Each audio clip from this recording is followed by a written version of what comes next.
ज़बूर 119 बे। नौजवान अपनी रविश को किस तरह पाक रखेगा? तेरे कलाम की तामील से।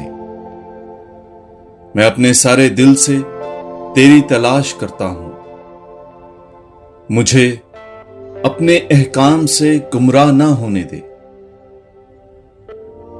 मैं तेरा कौल अपने दिल में रखता हूं ताकि तेरे खिलाफ कोई खता ना करूं। ऐ खुदावंद, तू मुबारक है।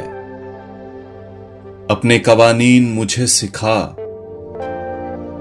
मैं अपने लबों से तेरे मुंह की तमाम कज़ाएं बयान करता हूं।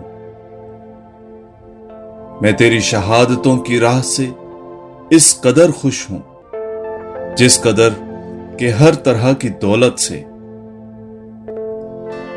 मैं तेरे कवायद पर गौर करता रहूंगा और तेरी राहों पर निगाह करता जाऊंगा।